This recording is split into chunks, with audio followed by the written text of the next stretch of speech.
Mama. Ayo. Imma. Dede. Harme. Akko. Mama. Harme. Ayo. Deessuu dugda madaa harmee armaannanii. Ayo. Haadha qe'ee guddaa guddisee qananii. Ishee haadha qe'ee koyetti haadha maatii. Mama. Ayo. Imma. Yaa Rabbi harmee koo amaanaa koo nyaatin. Hello ma. Maali yaa mucaa koo maasa galeen kee badee. Baay'ee si yaadeera. Fayyaan kee akkam? Ammayyuu humna dhuftaree. Dhaggeeffatamtu dhageessifattu arjaa lubbuu kennitu. Sagantaa raadiyoo haadha maatii. Sanbata duraa yeroo hundumaa waaree booda sa'aatii 10 walakkaa hanga 12. Hiyoobii miidiyaa foorooliin qophaa'ee karaa AMN FM 96.3 isin bira gaha.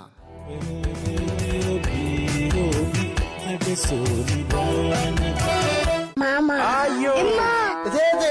Harme. Akko. Mama. Bakkuma jirtanitti nageenyi keenya kabajaaf jaalalaa isin haa qaqqabu. Hordoftoota Hiyoobii miidiyaa for all AMFM 96.3 kan isiniif dhiyaatu sagantaan haadha maatii eegalee jira. Eegaa sagantoota keenya akkuma torbee darbee beellamanii baane qabannee isiniif deebineerraa egaa isin keessummeessuun kan isin waliin turu an Roomaan Efreemii fi Yusuf Warqisaati. Egaa dhaggeeffattoota keenya torbee darbee dhimmoota tokko irra kaasnee turre fakkeenyaaf dhimmoota butii irratti wantoota muraasa dubbannee turre seenaa jiraatameen akkasumas immoo ogeessi maal jedha kan jedhu isa booda immoo dhaggeeffannee turre egaa waa'ee butii wantoota baay'ee dubbannee turre torbee darbee Yusuf.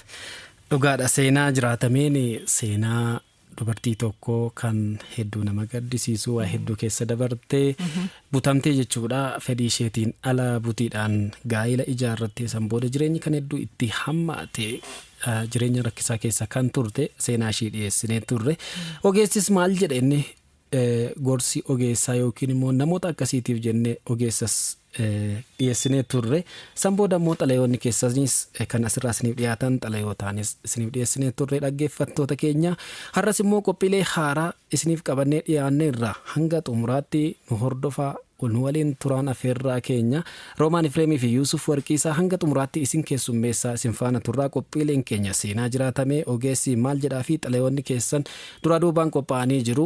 Egaa gidduutti immoo Roomaan Efreemii fi anis Yusuf Warqisaa waan isin bohaarsu akkasumas immoo irraa barattu jennu odeeffannoowwan adda addaa gidduudhaan isiniif dhiyeessaa isin faana turraa hanga xumura qophii keenyaatti nu faana turaan ammas irra deebi'uudhaan isin affeerra yaada yoo qabaattan karaa lakkoofsa bilbilaa 0117 0084 akkasumas 011157 akkasumas immoo karaa ergaa gabaabaatiin immoo yoo nu barreessuu barbaaddan 8288 nuun ga'uu dandeessu. Yaada qabdan nu biraan ga'aa isiniin jenna akkasumas immoo ergaa qabdan nuuf barreessaa isiniin jenna. Hiyoobii miidiyaa foorooliin qophaa'e egaa karaa AMN FM 96.3 sanbata xiqqaa sa'aatii 10 walakkaa haga 12tti kan isin bira ga'u har'as jalqabeera.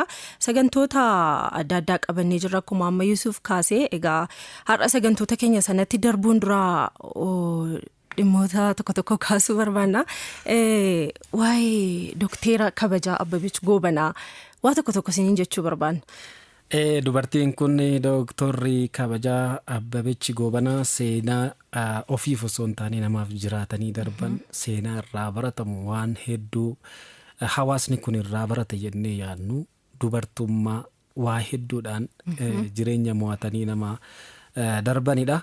Seenaa isaanii irraa waa isin yaadachiisna namoonni kanan dura dhageessan isin yaadachiisuuf kanneen immoo dhageenya yoo jiraate immoo asumarraan seenaa isaanii irraa akka waa barannuuf wal yaadachiisaa deemuudhaaf isin kaasuu barbaanne mee waan walitti qabanne irraa Roomaan. Egaa qophiin sagantaan keenya haadha maatii dhimma dubartootaa irratti yookaan immoo wantoota dubartii wajjin wal qabatu baay'eesaa gara caalaatti hin baay'isaa. Har'as egaa waa'ee Doktera Kabajaa Abbabech Goobanaa akkuma Yusuf jedhee warrootni kanaan dura beektanii akka yaadattaniif akkasumas immoo warri hin beekne waa muraasa isiniin jechuuf feeneeti. Egaa Doktera Kabajaa Abbabech Goobanaa kan dhalatte godina Shawaa Kaabaa Giraar Jaarsoo iddoo Shabal jedhamutti bara 1928dha. Haadha isaanii aadde Wasanee Birruu fi abbaa isaanii obbo Gofaa Hiyyuuraatti kan isaan dhalatanii. Umrii isaanii abbaa isaanii yeroo muraasa booda erga dhabanii booddee umurii ijoollummaa jechuun umurii kanatti heerumteedhaan yaasa'uuf illee yeroo afaanitti nama cimaa umurii isaanii waggaa 10tti heerumanii fedha isaanii malee ture heerumni kunis jechuudha yeroo sana. Dhugaadha. Yeroo sana fedhiidhaan osoo hin taane maatiidha kan wal ilaallatee fakkeenyaaf maatiin kan kee fi maatiin kan koo yoo wal beeku ta'e maatiin lamaan gaarummaa walii yoo beekanii ijoolleen sun hin gaafataman maatiitu wal gaafatee fedha maatiitiin fedhii maatiitiin mucaa keenaa kenni yookiin immoo intala keenaa kenni yookiin immoo mucaa kootiif ilma keenaa kennidhaniiti wal amansiisaniiti. Keessumattuu akka seerri kaa'utis seerri addunyaa kaa'utis waggaa 18 gaditti gaa'elli hin danda'amu. Isaan kun garuu seenaa hedduu garaa nama nyaatu waggaa 10tti fedhii malee heerumsiifamanii achittis hin taaneef bultiin. Hin taaneef egaa umurii sanatti maaltu maal ijoollummayyuu hin finne yeroo sanatti amma ta'anii magaafa yaadan umurii waggaa 10 jechuun amma ijoollee yeroo ammaa kana yoo ilaalte baay'ee xiqqaadha. Baay'ee xiqqaadha. Waa'umayyuu waan ergamuutii fi waan jireenyaaf bilchaataa fi waan ta'uuf namaaf hin taane wadda baafachuu nama dandeenya. Hagamiyyuu yeroon isaa adda addayyuu haa ta'u malee yeroon suniif ammi adda addayyuu haa ta'u malee umurii baay'ee xiqqaadha yeroon sun egaa yeroo heerumaaf itti maqaa dha'aman hin turre haa ta'uutii fedha maatiitiin yookaan immoo rakkoorraan ta'uu mala tarii yeroo sanatti abbaa ishee ijaa dhabdee fi rakkoorraan ta'uu mala jedhee yaada.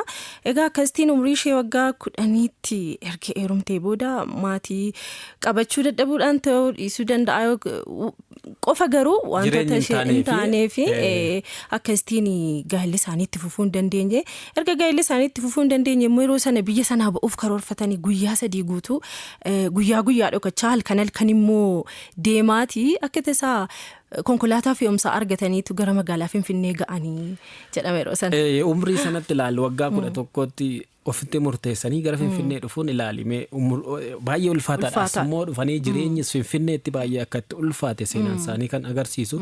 Finfinneetti badanii dhufuun garuu jireenya gadadoo achitti fedhii malee bultii ijaarratan sanaaf dirqamanii akka hin taaneef sana dhiiganii dhoksanii dhufanii asitti immoo jireenya biraati kan inni uumeef jechuudha. Jireenya namaaf jiraachuu tarii maaltu beeka wanta achitti isaan mudate suni waan kanatti galuudhaaf sababa ta'eef jechuudha. Akka namoonni baay'een da'oo argataniif akkas ta'eef ta'uu danda'a. Akkas ta'eef carraa sanaaf uume jechuudha. Namoota baay'eedhaaf akka da'oo ta'an taasise jechuudha. Achitti soo bultii qabatanii turanii jiraatanii carraan amma isaan daa'imman maqaa isaanii kaasnu kunillee jiraachuu dhiisuu mala. Akkasitti gara Finfinnee dhufanii erga dhufanii booda waggoota muraasa booda egaa Finfinnee keessattis jireenyi hedduu akkatti ulfaataa ture yeroo sanatti jireenya ulfaataa erga dabarsanii booda gara kaabaatti imaluu isaaniiti seenaan isaanii kan agarsiisu.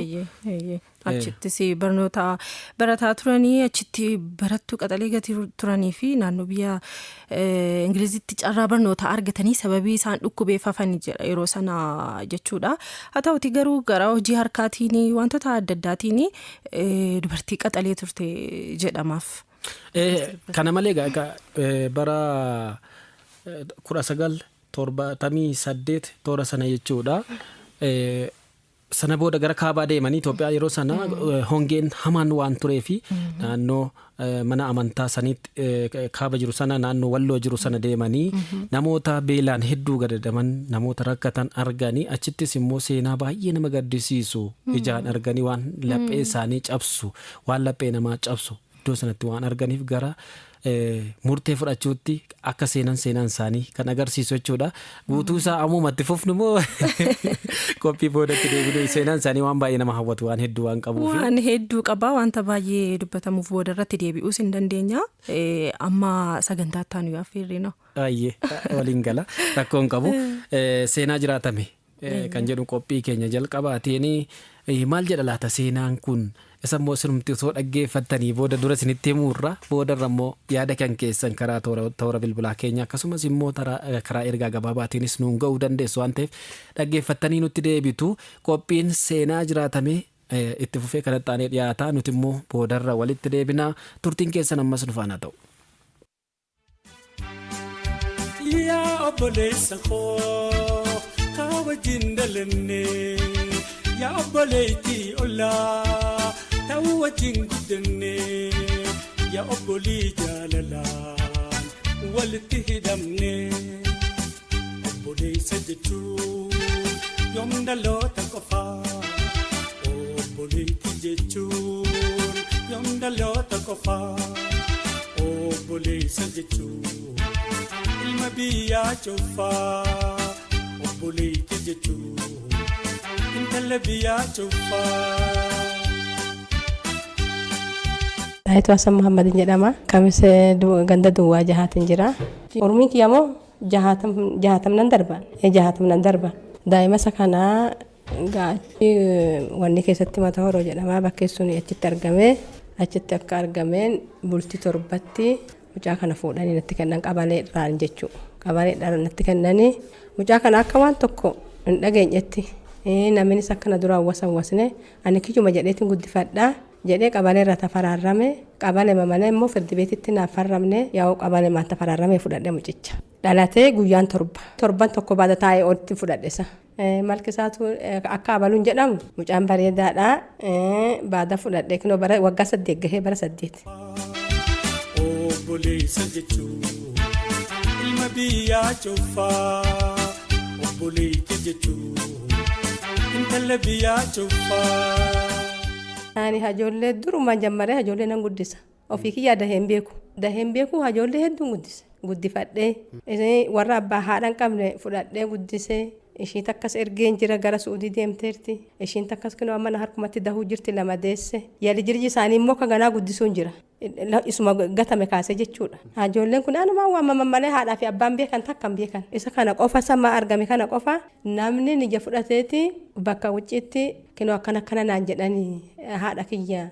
Dheengaddaa gurbayyoon gurraachi tokko jira na waame mee kottu taa'e naan jedhe bira dhaqee taa'ee jennaan inni tokko immoo bira taa'ee shonkooraa nyaachuu jira. Muciyyoon kun taarikii isaadhaa sitti himu jedheeni ana mataa kee akkana jenna daabbasee jedheen inni suni jedheen naanuhu mucaan kun mata horoo gatame mata horoo irraa kaasame qabaleetti kenname qabalee irraa ka ganaa xaayituun guddisuu jirti inni haadhuma kiyya jedheeti taa'ee bira guddatuu jira gaa jedhe deemi maaliif kan akkana jettuun mucaa kan cinqillaatii tuktu jedheeni gurbaan sun ogaatti qanyi isaanis hid ishoon kwaan immoo na biyyee amallaxee dhufe edaati kaastee na guddistee naan jedhe ani kaasee sin guddisne mucaan kiyya ishee kuchi jirtu haadhi Raabi'aati obboleessa Raabi'aati miti abbaan haadhi kan kee Aisha abbaan kan kee Muhammad jimma jira kinoo jedhan walanii si erguun jiranii birri maal taateeti kan akkana taatu boohee mucichi gaafa waggaa 8 gaheera. Obboleessa jechuun ilma biyyaa cufaa obboleettii jechuun intala biyyaa cufaa. Waa tokkotti nirrisu waa tokko wanti hir'isuun qabu. Waan isaan barbaadan nan godhaafi fuulatti hammeessu isaanis haadha kiyya jedhanitti anis dhalema jedheeti kan hin guddisan dhaleen qabu ishii duraallee ishii amma Suudii jirtullee kan hin guddise mucaa bara 7 fudhadhee doon guddisu irsi kiyya bakkeen ani hin jirretti ishii daffaruudhaaf ishii barbaade bakkeen ani hin jirretti jechuudha ishii barbaade oggaa ishii qabe gandi dirmatee kinoo biyyuma kana beeka hundinuu ollaan beekaa qabaleen beekan hibrati namni beekna jiru bara 30 takka wajjin taa'an dhaleen qabu inni niitii qaba ani mucaate nan guddifadha kan nama yoo kiyyaati mucaate nan guddifadha hayyaana faqqadee dheeni si faqqadee naan jedhe mucaa waggaa 7 kennan hin jirretti komborsha deemee lat godhee ishii qabee doggaa daffaruu ka'ee nami masaanuun kiyya dhageesse masaanuun kiyya oggaa ishiin iyyite masaanuun kiyya dhufte abboo mucaa dhalattummaa akkana goota jedhanii irraa buusanii baadasanii ishiin na dhoksite inni himin nuuroo biyyaa balleessitaa akkan himne dhoksi jedhanii mucaa tana. Ishiin na dhoksite ani kombocharaa dhufee subii dumaan waxii akkana shunkurtii akulaalla'oo Aisha deemimee zayitii fi barbarii qabii kottu jedheen kushiinaan gargarii fagaatamanirre shunkurtii kana dhugaa deemtee zayitii kana naa fuudhuu deemtee inni siree gubbaa jira achumarraa sireerratti ishii qabee na dhungadhuu jedhee ishii qabeera ishiin dhuftu eegnaan hin dhuftu Aisha maal taate haftesii maal taate gwaan jedhee ishiin akkana godhachaa himimmaan kana bari abbaan kaamil na qabee kinoo akkana na godhee kaleessa sakkanatti na kuffisee na qabee kan na godhe har'a sammuu kinoo zayiticha kana fudhadha jennaan harka na qabee na dhungadhu jedhee na qabeera jedhe ala bahee jedhe iyye oggaan iyye gandi dirmate akkabaabiin na marmaritti goorabeetina jingidii tasabasabanii dhufanii maali jennaan ani kinoo waan akkanaatti na qaqqabee gwaan jedheen wanni karaa kun na wirri mucaa tana ofirraa arihi nuuroo kan kee qabadhu naan jedhan mucaa ofirraa rihee nuuroo qabadha nuuroon isaa bara 30 takka wajjin taa'ee jira nuuroon isaatti mi'aahu na haa gadhiisuun jedhe inni rifatee dinqa keessa taa'ee akka ganaachiin ana abaabbalanii na deebisanii muciyatti san qabadhe isheen amma duba anaa wajjin taa'uu yoo barbaadde mucaa tana arihii naan jedhe ani si wajjin taa'uun barbaadu mucaa tana qabadhe taa'an jedhe jennaanu hayyaayyuu karaa feete deemi naan jedhe bara 30 takka mana keessa taa'ee waan hammamitti ta'etti tafqee wajjiniin jaare beelahee biddeen takka mana abbaa yaasinirraa የዛን ጊዜ 15 ሳንቲም ነበረ ሳኛዴ ጃሬ ሳንኬሳ ሙጫተና ቀበደን ህልም ጀዴ ብየራ በደ ዲም ኤሰን ዲም ሚዛን ተፈሪ ቀበደ በደ ሙጭየቲ ኑሮ ሳንበርባዱ ኒካ ሳንበርባዱ ወደ ሙጫተና ቺቲ ጉዲፈደ ኢሰ ተኮሞ ሸሪፍ ተራ ደሴ ሸሪፍ ተራ አርገደን ጅራ ሙጫ ዲራ ወጁማን ጉዲፍነ ጀነ ሙጫ ዲራ ከና አርገደን ጅራ ሙጫ ዲራ ሰን እነንስ ነበርባደ አቹማ ዱፈ ሚዛን ተፈሪ ጉዲሰን ጅራሳስ ሳሪ ሸሪፍ ተራቲን ሳርገደ አባሃዳን ቀቡነንስ አጆሌ ከና ለማ ወልቲ ishisunis guddatte kifil jaha tamarte inninis kifil jaha tamare ogga sa'atin gahe wal fuusise achumatti manuma takkatti akkuma boliyani wajjin guddise hajolle masa wal fuusise hajolle masa wal fuusise hajolle sune kagana mucatana na dehan mizan tafaritti tokko deesse gatesse innate nan jette he hamma har'ase dibe guddadhe asige mucaatan ammoo dahe ammas inninis kino hojiin qabu waan takka waan hojjetun qabu ati dhibana marra jirtan anaaf jettee biyyaa baate ani nan deemaa dallaalaadhaan na shanya'e mucaa akka feete godhinaan ishii xinnootan hoggaanaan jette mucaatan narra dhiiste dallaalaa saniin akka ganaa dallaalaa sun birri narraa fudhate sudaaniin qabe miizaan tafarii sanirraa deemte ani mucaatan abbichaa wajjin qabeete achuma miizaan tafarii kana oduma teenyu mucaan gaa anis barbarii qanaxxasuusaa habtaamii kana sheene barbariyyan qanaxxase biddeen tokkoyyan toshe oduma teenyu baraaf ji'a jaha geesse wareeshee oduma dhagahin du'oota jedhe dallaalaan damoozii nyaatuu jira jaarraa fudhate araba deemte sudaan deemte dabuuf sudaan deemte achi baraaf waggaa geesse barbarii kana qanaxxasuun jiraanis mana uraagee sheene duuba amma birrisiin an kanneen atis kinoo anis baraaf ji'a jaha gahe qallabii asumatti ijoollee kiyyaa jenna qabdeetta birri akkamiin tahaan jedheen intala tanan ishii amma barbarii qanaxxasuuf tanan amma gaantii hayyaa waqtiin gaheeraasi ani si miizaanuun jira jette ishiin tak goote kuma 26 godhatteertanaan jette kuma 26 godhatteerta qallabii achumatti nyaadha ishuma biratti akka gana akkana amma birricha sittin kennu akkaawuntii banadhuuti isa barbaadurraa hambifattee akkaawuntitti naqattaanaan jette hayyaa tole marhaba akkaawuntii sana duma naqachuu deemu jirru mucaan baraaf ji'a jahan silkii dawwalte kinoo hamma har'a dallaalaan na nyaatu jira jalaa badeen jira beerut biyya jedhamu beerut deemeen jira beerut gaheen jira kinoo naate waan ji'a lamaati hawaalaarraa fudhadhu naan jettee na silkii naa ergite akka ganaa hawaalaa sanirraa 15,000 naa ergite naa erguu jammarte mucaan sun. Obboleessa jechuun ilma biyyaa cufaa obboleettii jechuun. Intala biyyaa cufaa. Ani biyya ormaa deeme achitti isaan guddise asirraa badee manni kiyya 04 manneen itti guddadheeni achi hajoolummaan teerume achirraa badee achitti guddise hajoollee achitti cirootti guddise achirraan biyya ormaa deemtee isa kana sirsichas qabadhe oduman jiraadhu mucaa obboleettii ishiidhaan immoo fudhadhe asuma ishii sunis abbaa haadhan qabdu fudhadhe obboleettii ishiitis guddise akka ganaan biyyatti galuun barbaadaan jedhee mucaadhaan biyyatti galuun barbaada jennaan hayyaa galinaan jette qabadhuuti biyyatti masaafarii naa ergite miha kiyya waan itti caanadhu birri naa ergite 15,000 achirraa miha kiyya fe'adhe namayyoo qabaasitti dhufe umaree musaafaa namayyoo kiyyaa dhufe asitti kiraa mana kireeffadhe gale akkan dhufeen baratti waggaatti mucaan kun hayyaa kottu fudhadhu amma mucaasa kana fudhadhu jedhan duba mucaasa kana waggaa fudhadhe akkam godheen guddisa sodaadhe itti himu sodaadhe mucaa ishiin tun immoo haadhi kiyya dhaleen qabdu ati dhaleen qabdu ani abboleettiin qabu hiroonni kiyya waggaa mucaa qabatanii deemanii abboleessa waggaa jedhan ani aaruun jira mucaa kana qabaleetti baada himameen dabarsitu jettee mucaan maraatte ishiin waggaa maraatte duba yaa raabi'aa kiyya haadhi kan ka'ee hujjetti haadhi kiyyan didduu akka feene goonaa ani mucaan kun akka nami abiinu duraa fudhanne jette urrii mucaan ani abboleessan qabu abboleessan godhadha jette mucaa kana dhaqee hayyaanaa kennaa gaana fudhadhaan jedhe qaabadhe mucaa kana qabadhe galee mucaan guddannaa waan takka dhukkuban qabu waan takka hin qabu natsaa kinoo hamma har'aa waggaa 8 gahee guddatu jira mucaan ishiin akkuma kifil 10 geesseerti kifil 10. obboleessa jechuun ilma biyyaa cufaa obboleettii jechuun intala biyyaa cufaa. Aishaa takka Hawwaa lama Muhammadi sadisa Sharif taraatti dasitti argadhe sadii Raabi'aan afurii isa kanaan 5 na gargaarani ishii suudii jirtu na gargaarti mucaa abshir mucaa kana akka dhageenye akka waan biraan dhageenye haadhi kee Aishaadha jedhi abbaan kee Muhammadi jedhi akka waan biraan duraan dhageessisne hadaraa kan kee mangisti yoo si gargaares mangisti si haa gargaaruuti malee akka ati lafaa argamte jettee maqaan akka mataan isaan tuqamne na jala naan jedhe ispoortii naqeen jiraatti kwaandoo akka ganaamma kifil lammeessaa isheeneera intamaan. Obboleessa jechuun ilma biyyaa cufaa obboleettii jechuun intala biyyaa cufaa. Inni kun naatee jedha wanni itti jirtu kun barinaan jedha manni kun mana harreeti.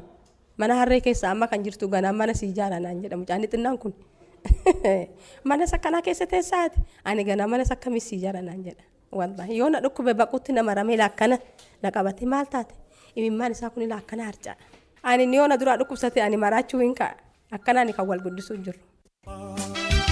Obboleessa jechuun ilma biyyaa cufaa obboleettii jechuun.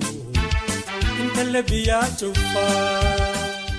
Haadha deessirra guddisaatirra jira isa beekutti wallaahi dhala dhabeen jira gaafa takka bu'een beeku ani gammachuun kan hin jiraadhu gaafa takka hin beela hundee badhu alhamdulillahi rabbil alamin jedhee yaa rabbi ani ciniitti jedhee ciniiffatu cinqiitti naa oole malee ani dhalee ammaa saluu dhalee guddisuu hin dadhabne ammumallee kinoo barahaatti dhalee guddistaa jedhaniiranii kottu kinoo loogiyaatti dhalatteetti dhalee nadhoo fudhadhu jedhanii na kadhatuuran ani nagaheen jedheen kaleessa innatti dawwalame ani nagaheen danda'uun jedheen wallaahi. Obboleessa jechuun ilma biyyaa cufaa obboleettii jechuun intala biyyaa cufaa.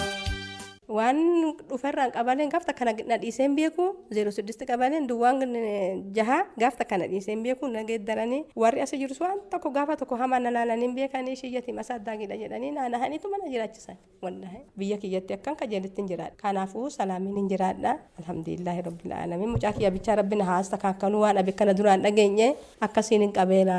Kino akkanatti mangistiin na daggafee waan akkanaatiin hamma asii gaheen jira alhamdulillah uffannaa isaa dhabeen beeku kophee isaa dhabeen beeku malee kino akkanaan kan hin jiraadhu nu jiraadha barakaa tahaa warri masraa beetiitis nu haa jiraatu warri qabaleetis nu haa jiraatu akkana barakaa tahaa jiraadha. Obboleessa jechuun ilma biyyaa cufaa obboleettii jechuun intala biyyaa cufaa. Mama. Ayo. Tete. Harme. Egaa dhaggeeffattoota keenya walitti deebinee jirra seenaa jiraatamee dhaggeeffannee seenaa jiraatamee har'aatiin immoo dubartii yookaan maanguddoo utuu ofisheetii dhala hin qabaatin ijoollee 5 guddiftee dhaggeeffannee deebinee egaa haadha ta'uu qofaan miti daa'imaaf na'uun yookaas immoo kan koo jedhanii guddisuunis utuu hin da'in akka jiru yookaan jaalalaan guddisuun akka jiru nutti agarsiisteetti maanguddoon kun. Namoonni tokko tokko uumamaanii ijoollee argachuu yeroo dhaban yookiin immoo maseenummaan yeroo isaan mudatu ijoollee ormaa akka ijoollee ofiitti qabatanii nutis wanti nuti jalqabarraa seenaa nama doktora kabajaa Ababech Goobana kaafneef kanaaf jechuudha. Dubartiin kun ofii ijoollee argachuullee yoo hin dandeenye ijoollee akka ijoollee isheetti guddiste sadarkaa gurguddaadhaan geesse amma yerootti gammadaa jirtu gammachuu ijoollee sanaa ijoolleen sun galma ga'uufiidhaan gammacha akka ijoollee ofii dhalteetti akka ofii guddifatteetti akka ilaalaa jirtuuf ijoolleen sun akka harka qabaa jiran ammallee akka itti jirtuudha dubartiin kun kan agarsiiste jechuudha seenaa. Seenaa hedduu nama dhibuudha. Ijoollee sana guddistee bakka hanga achurrayyuu darbee ijoollee isaanii guddisaa jirti amma warra sana guddisee amma dadhabeera hin jenne ammas ittuma fuftee itti jirti hojii kana si'a tokko tokko dubartummaanii mallattoodhuma jaalala yookaan mallattoo naasuu garaati dheen ilaala dhugaas timuudhaa fi nama da'eetu beekaa waa'ee dhalaa isa jedhan sana hin cabsa kun jechuun utuma hin da'in iyyuu utuma miixatanii yookaan immoo ciniinsuu yeroo sanaa rakkoo yeroo da'umsaa nama mudatu sanatu hin argin iyyuu garaan isaanii akkuma sana na'aa akkasuma sana ho'aa fi ijoollee guddisuu dubartoonni dhugaa garaa macabaa. Sanaa oliyyuu kan baay'eetti dhaga'amu jiraachuu danda'a maaliif dheebuudha dheebuu ofii silaa akkasitti qabaadhee jedhanii osoo yaadanii ijoolleen sunis immoo akka isaanii ta'anii fi rakkina isaanii amma fakkeenyaaf dubartoonni hedduun isaanii yoo ijoolleen rakkisanillee daa'imman isaanii yoo isaan rakkisanii yoo isaan itti hammaatan yoo waan adda addaa danda'anii kan isaan guddisanii fi ciniinsuu guyyaa da'umsaa sana yaadanii obsu waa baay'ee obsanii fi dabarsuuf.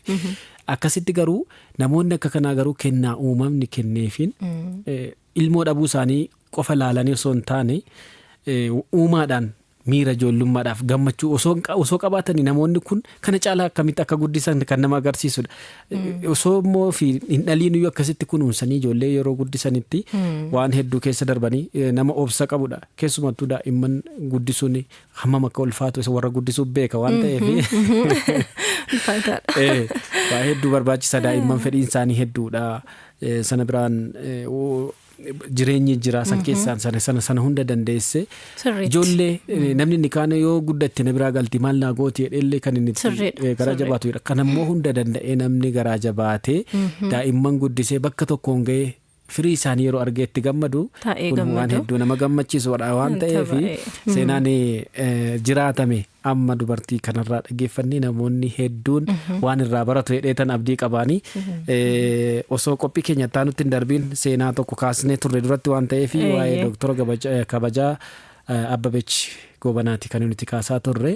Seenaa wal fakkaatudha iyyuuti suma kanaa wajjiniin iyyuu haadhumaan akkuma sila siin jedhe amma gara biyyaa faatamayyoo kan deebitee yaadattu ta'e ijoollee amaanaadhaan fudhatanii fi ijoollee ofii isaanii gidduutti garaagarummaan akka hin uumamneef haadholiin ogummaa isaaniittiin ijoollee sana guddisan gaafa namarra taa'ee yaadu waaqumatu nama keessa kaa'ee yaada dhugaastimuudhaa fi wanti tokko yoo ijoollee ofiif da'aniif yeroo godhamuu fi ijoollee amaanaadhaan fuudhanii guddifataniif yoo hin taane maal akka itti dhaga'amu gatii beekanii fi walqixa kunuunsuu irratti baay'ee xiyyeeffatu. Walqixan kunuunsan taanaanii akka nama guddifatutti sun taane akka hojjettu mana keessaatti yookaan immoo akka nama gadii tokkotti ilaalaniiti waan ta'eef kan namoonni baay'een daa'imman irra miidhaa geessisanii namoonni baay'ee ogummaa qaban yookaan immoo waaqa sodaatan baay'een isaanii yookaan fudhatanii erga fudhatanii garuu dhala manaa isaanii ijoollee isaanii qixaan akka ittiin dhaga'amneef even akka kan isaanii hin taane akka isaanii hin beekneefaa barbaadu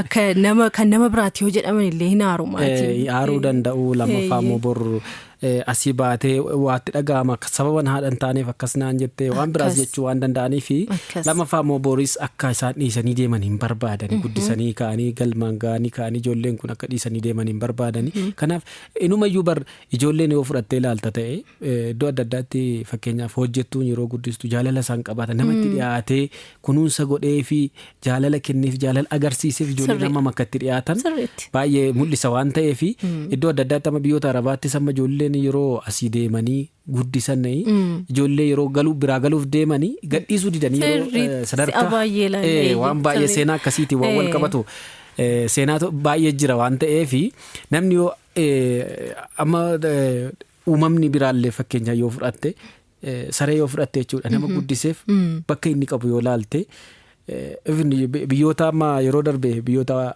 alaatti sababa koovidiin yookiin immoo koovidiidhaan namoonni maatiin isaaniirraa dhume hanga dhaqanii bakka namni awwaalame sanarra taa'anii gaddee yeroo dheeraa gaddanii manatti galuu dhiisanitti agarsiisaa turanii. Kanaaf akkaataa guddisanii daa'imman amma namni yoo jaalala kenneef itti dhiyaatee guddise haadha kiyya miti kan na guddiste yookiin immoo nama irraa dhaladhe yookiin immoo nama irraa bahee miti jedhanii sana hin laalanii jaalala ittiin yeroo sana agarsiifamee guddifame ilaalu waan ta'eef jechuudha. Kanaaf seenaan kunis dubartoonni akkasitti haadha ta'anii osoo ilmoon qabaatiin ilmoo akka ilmoo ofiitti daa'imman guddisan hedduutu jira waan ta'eef kanaaf nutis dooktora kabajaa Abbabech Goobanaa lubbuu isaanii waaqni hamaa ruuti seenaa isaanii wanti nuti duratti kaasnee jalqabneef sirriidha akkasitiin kaasaa turre egaa akkati sila kaaste naannoo Wallootti yeroo sana hongee mudateen ijoollee haadha duutee bira ciistee mucaa harma haadha ishee hootu argitee garaan ishee akka baay'ee gaddee fi ishee akkuma fudhattee kaateen ammas mucaa abbaasaa du'e bira ciisu argattee ijoollee sana lamaan fudhattee gara manaatti galtee guddisuu eegaltee egaa jalqabumti dhaabbata kanaallee achirraati ijoollee sana lamaan irraa ka'ee dhuma waggaa yeroo sanaatti ijoollee 21 ol geessifattee jechuudha kan guddistu.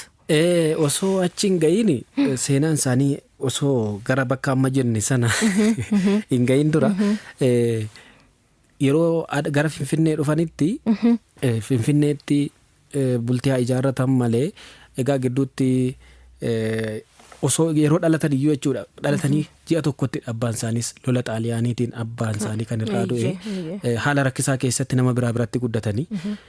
Achirraa ammoo deebi'anii gaafa umriin guyyaa waggaa 10 ga'u heerumsiifamanii bultiin sunis hin taanee fi Finfinnee dhufanii Finfinneetti immoo yeroo dheeraa erga jireenyi ulfaataadha gaaddoo biraatiif bakka yeroo jijjiirattu dubartummaan jira ijoollummaan jira sana keessa danda'anii isa booda yeroo dabarsanii isa booda egaa bultii erga ijaarratanii gara kaabaatti gara mana amantaa nama amantaatti baay'ee dhiyaatudha dubartiin kun waan ta'anii fi sababa kanaatiif egaa kadhannaadhaaf yeroo sana hongeen hammaatee beellis yeroo dhufe sanatti jechuudha bara 1980tti Gisheen Maariyaamii naannoo Walloo jiru mana amantaa jechuudha mana amantaa Ortodoksii Gisheen Maariyaamii dhaqanii egaa achitti namoota sababa beelaa qeerraa buqqa'anii iddoo tokkotti walitti qabamanii kan isaan arganii isa arganiiti iddoo sanatti waan laphee nama cabsu daa'imman haati duutee osoo ciiftuu waan rafaa jirtu seetee harkisaa harma hootu arganii iddoo haati duutee jirtutti daa'imni harma haadhaa hooti waan rafaa jirtu seetee sosochoosaa harma hooti sana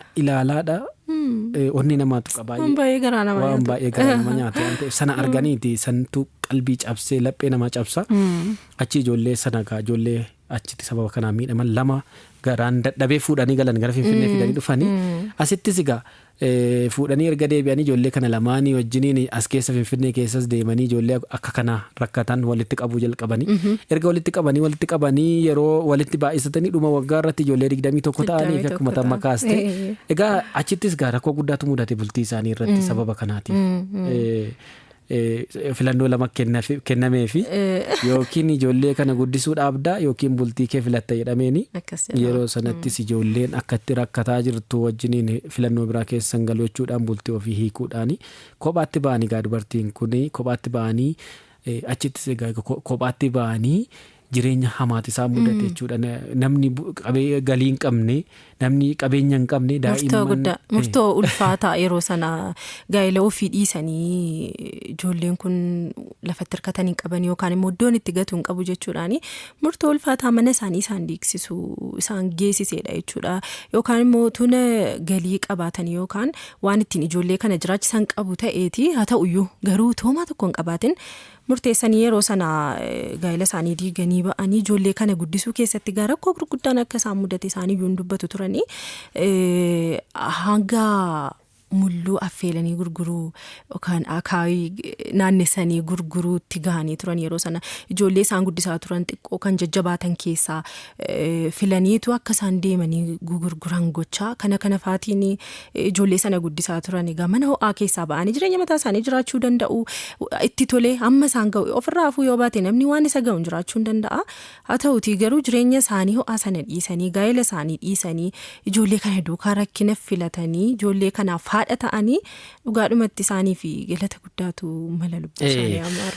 Yeroo sanatti dhuguma siree dhoqqeerraa hojjetame kunuma dabeedhaan mana keessatti namoonni isarra ciisaniiti daa'imman immoo muka jalatti daa'imman sana guddisuuni baay'ee ulfaataa ture jechuudha bultii ofii diiganii dhuguma akka matee kaaste kanatti kana jechuun egaa laal ijoollee ofii da'an tokkittiin qaban achi keessa dubartiin kun daa'imman arganne daa'ima tokkollee hin qabani garuu ijoollee akkasitti walitti qabanidha kan isaan guddisaa turani namaaf jiraachuu jechuudha kun nama ofii jireenya ofiirra darbanii namaaf jiraachuu of dhiisanii jechuudha silaatu jireenya ofii filate namni bultii ofii filata jireenya aara galfii jireenya gaarii ofii bultii ofii keessa jiraatu mana ho'aa bahee galuu akkaataatti toluu kana filata kanaaf ammoo namaaf jiraachuu filatanii dubartiin kun egaa siree dhoqqeerraa tolfame muka jalatti daa'imman kana akkuma tiyattee farsoo adda addaa booka naqanii akaayii adda addaa gurgursiisuun daa'imman kana keessa kan wayyoofteefi fi isaan kana qabataniiti kan isaanii ol kaasaa guddatanii isa booda gaa waldaas kan isaan hundeessan dhaabbata hundeessanii isaamee kan hafe booda irratti deebi'uun wayya fakkaata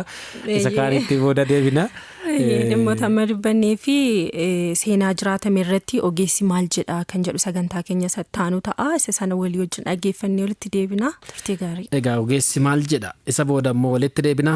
Yaadaa fi qeeqa qabdan qophii keenya hordofuu irrattis waan nu ibsuu barbaaddan karaa toora bilbilaa 01117 10084 akkasumas 011 17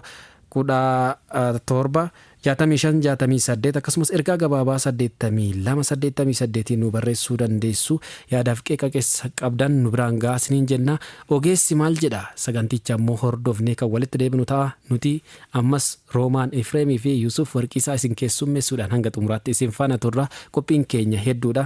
Warreen hafanis walumaan hordofnaa nu biraa hin fagaatinaa isiniin jenna. Turtiin keessan ammallee nu faana ta'u qophicha dhaggeeffannee walitti deebina.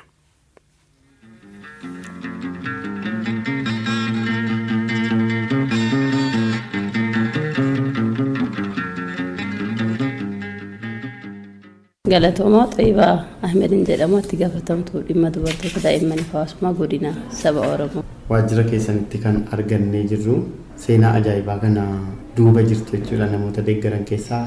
Kun fakkeenya malee hedduu namooti daa'imman asii fudhatanii guddifatan akka jiran quba qabna. Mee akka waliigalaatti waggoota dhiyoos bara hojii keessan keessatti daa'imman hagamii namoonni guddifataniiru?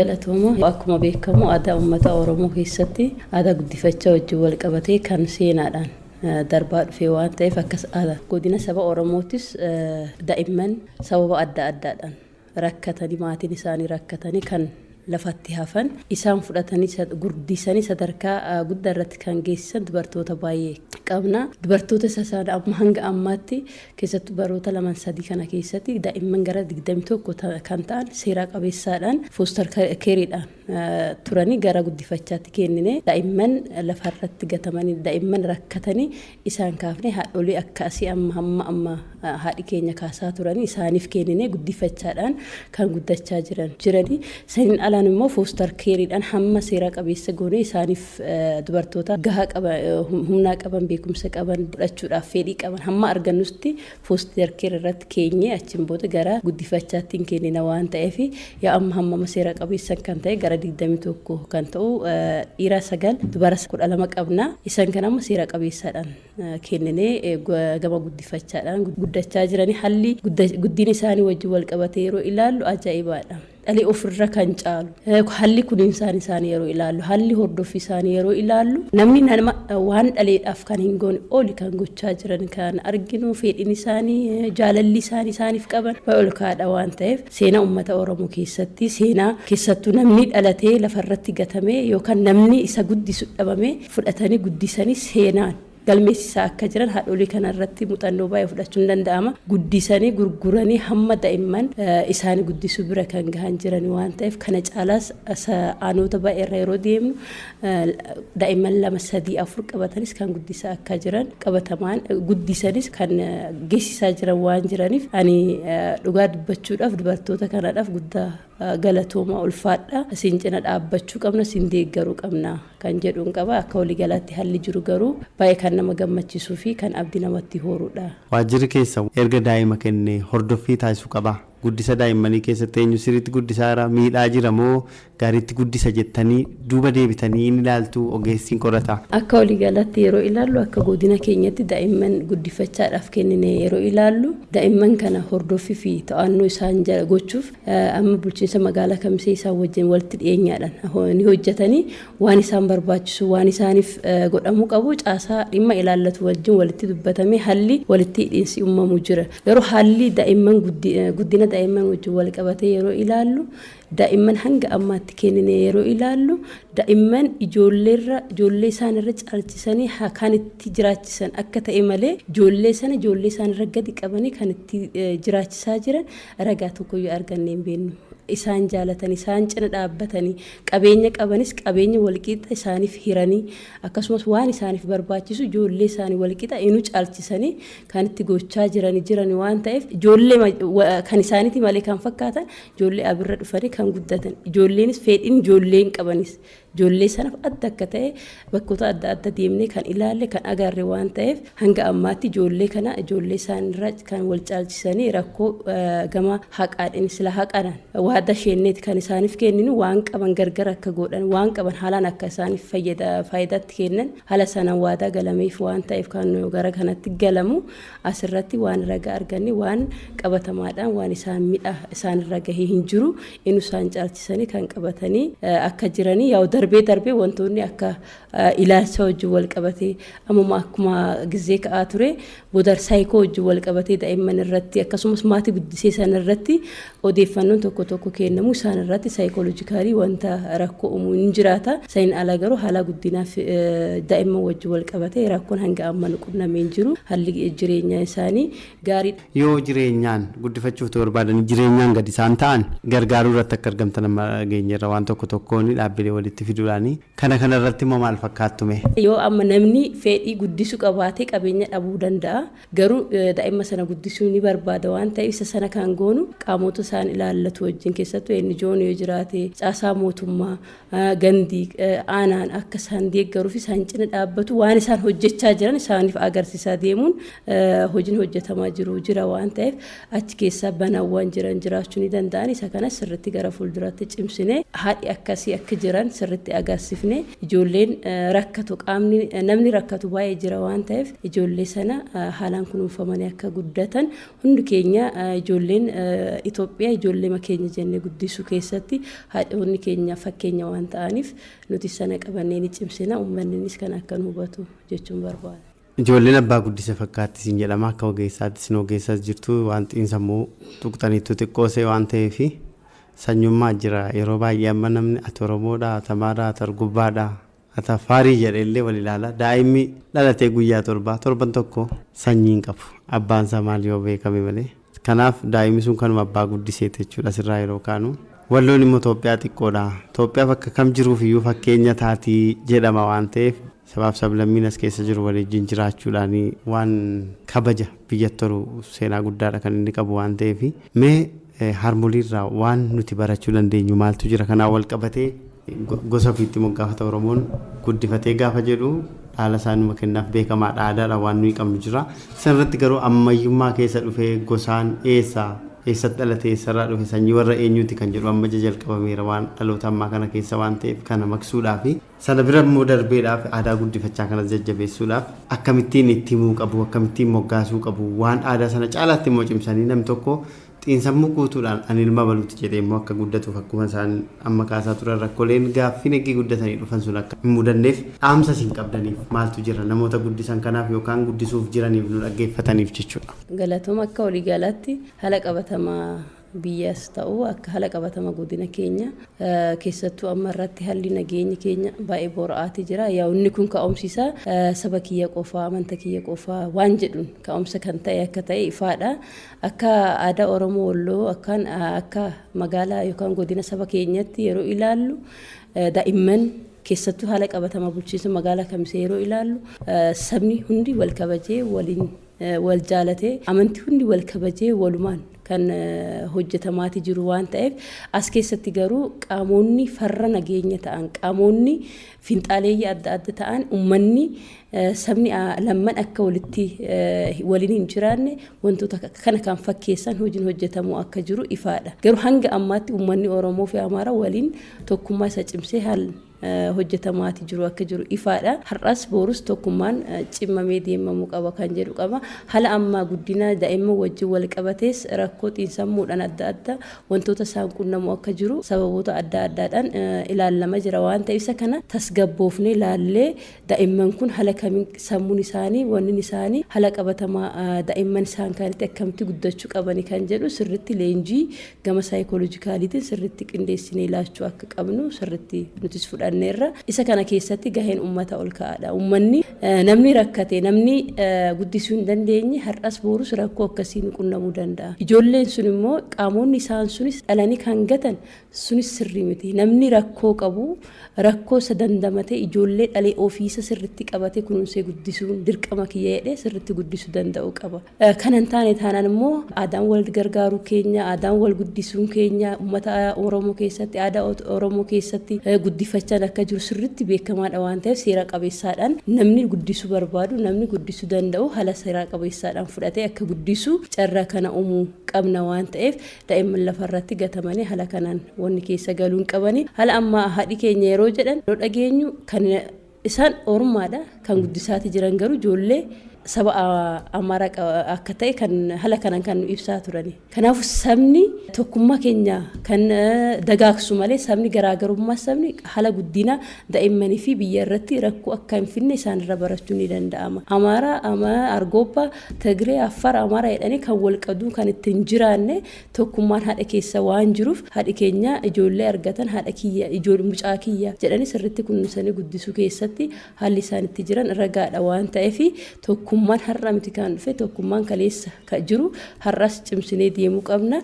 Daa'immanis tokkummaa kana qabatanii aadaanis amantaan hundi dagaagee afaan hundi dagaagee achi keessatti immoo tokkummaan uumamee uummata keenya biyya keenya ceesisuu danda'uu qabna kan jedhu qaba. Akka waliigalaatti garuu guddifachaa keessatti haalli seeraaf guddifachaan jira waan ta'eef haala sanaan sirriitti daa'imman akka guddatan gochuu gahee keenya bahachuu akka qabnu sirriitti fudhannee deemuu qabna kan jedhu qabu.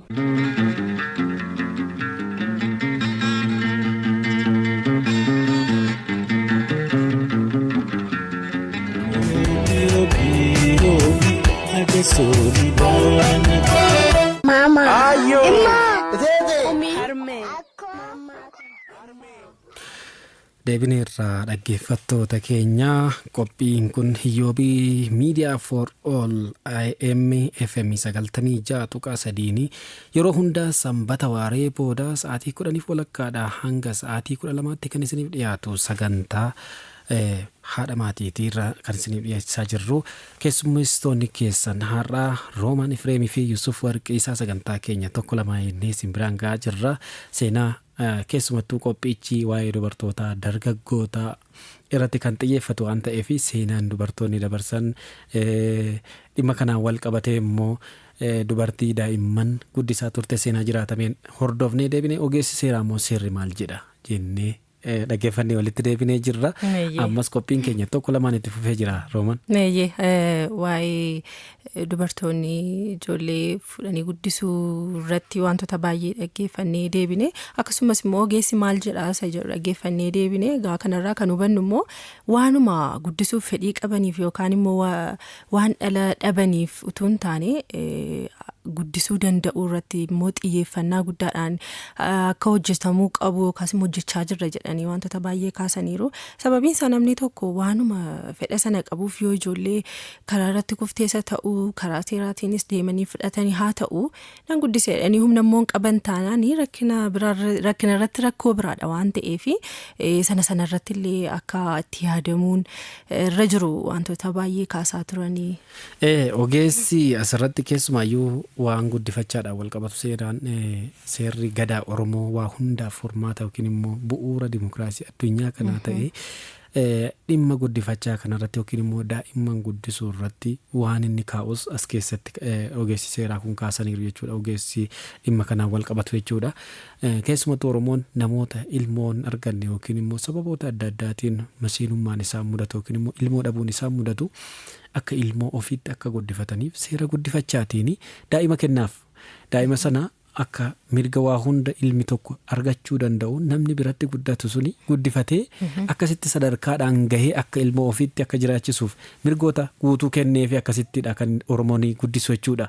Isa kana duruu Oromoon itti bulaa ture jechuudha. Yeroo har'aa kana immoo namoonni adda addaa sanuma keessaa Oromooma keessaa bahanii yookiin immoo iddoo adda addaa irraa kan bahanis jechuudha. Saboota biroo keessaa kan bahanis sababa ilmoo dhabaniinis haa ta'u osoo ilmoo qabanillee ilmoo ofiitti dabalanii daa'imman adda addaa rakkatan fuudhanii kan guddisan hedduutu jira jechuudha. Daa'imman haala kanaan immoo osoo waan kun mudachuu baate daa'imman egeree biyyaa ta'uu danda'an kan biyya bulchuu danda'an kan waa kalaquu danda'an kan bakka guddaa gahuu danda'an karaa adda addaatiin karaa tafuu malu jechuudha. Kanaaf immoo namoonni gara laafummaa isaaniitiin waldoota adda addaa kan hundeessanii ittiin keessatti gargaaran kan immoo maatii ofiitti dabalanii qixa maatii ofiitiin akkuma duratti kaastee waan ijoollee ofiitii taasisanii olitti akka ittiin dhaga'amneef wal qixa godhanii yookiin immoo caalchisanii kan kunuunsanii guddisan hedduutu jira jechuudha. Kana keessatti egaa seerri guddifachaas daa'imman fakkeenyaaf sabaanis adda qoodanii akka ilaaluun hin qabaanne eenyummaa isaaniitiin amantii isaaniitiin haala adda addaatiin addaan qoodanii akka ilaaluu hin qabnetti seerri guddifachaa mirga isaanii eegee akkasumatti immoo seeratti beeksisanii yoo guddisanii mirga guutuun eegamuu fi akka qabu akka mirga isaanii hin miine akka rakkoo biraa irraa hin geenyetti seerris akkasittidha kan inni eegu jechuudha. Kanaaf seenaa adda addaatiin namoonni bakka adda addaatti seenaa kana qooddatan jiraachuu danda'u jechuudha. Seenaa wal fakkaataa waan ta'eef kana fakkaata jechuudha. Dhaabbata qabaachuudhaan habaataniiti namoonni baay'een mana isaanii keessatti ijoollee namoota fudhatanii yookaan immoo bifa guddifachaatiin fudhatanii ijoollee isaaniitiin qixa ijoollee isaaniitiin olitti illee yeroo isaan guddisan argina. Egaa kanumaan wal qabatee waa'ee seenaa Doktera Kabajaa Aadde Abeebech Goobanaa kaasaa turre egaa hojii tola ooltummaa isaan godhaniin wantootni baay'een maqaa isaaniitiin hin ka'a. Yuunivarsiitiin Salaalee kolleejjii fayyaa maqaa isaaniitiin moggaaseera. Akkasumas immoo Innaat Baankiin Damee Amboo maqaa Aadde Abeebech Doktera Kabajaa Abeebech Goobanaatiin akkasumas immoo bulchiinsi magaalaa Finfinnee hospitaala wallaansa daa'immanii fi dubartoota maqaa isaaniitiin akka moggaasee hin himama.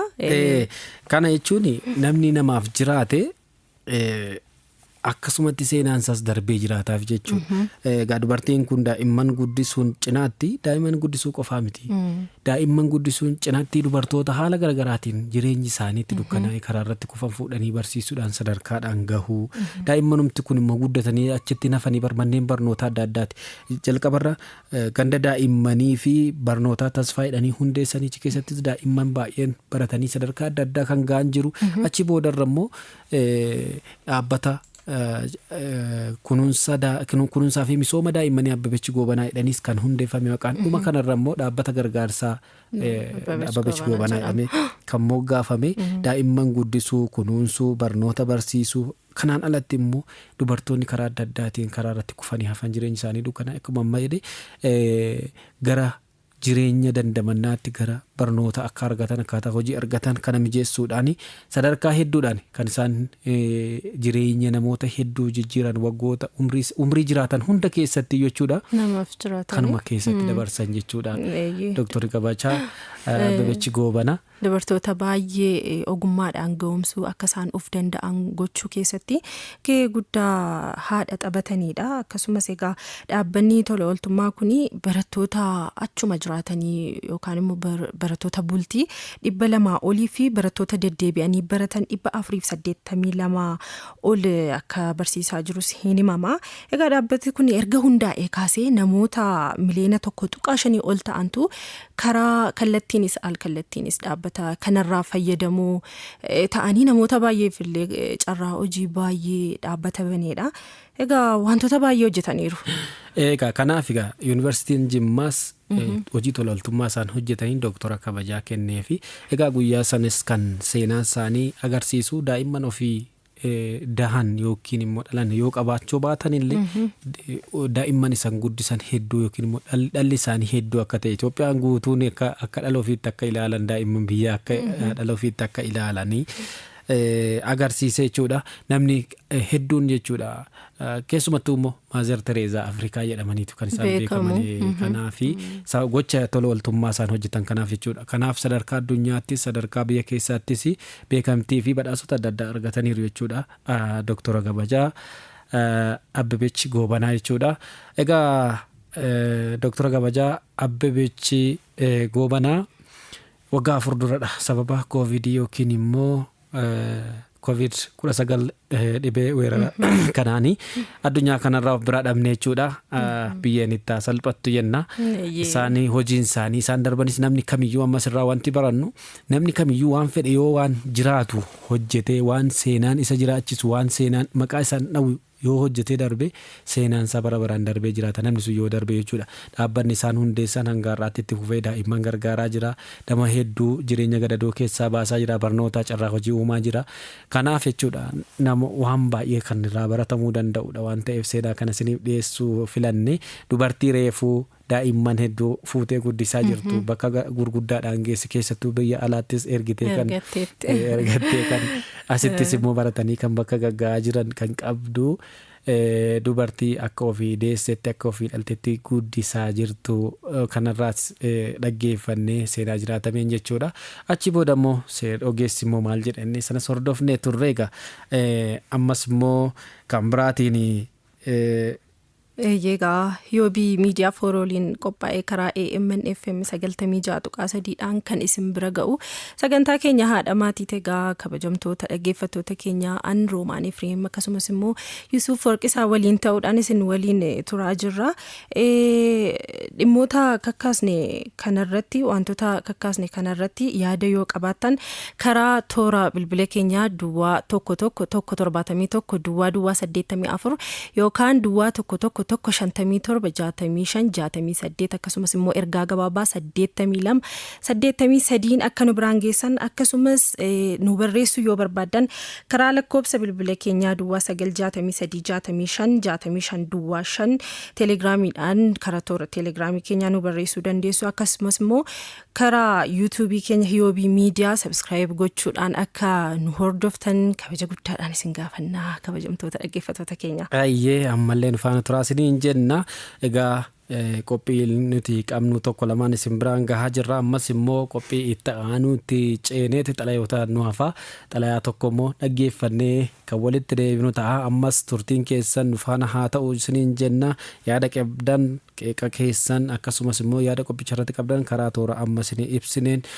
nu biraan ga'uu hin dagatinaa isiniin jenna hiyyoobii miidiyaa for all AMN FM 96.3 kan isiniif dhiyaachaa jiru qophii sagantaa haadha maatiiti ammallee hanga xumuraatti nu faana turaa isiniin jenna xalayaa tokko dhaggeeffannee walitti deebina ammas nu faana tura.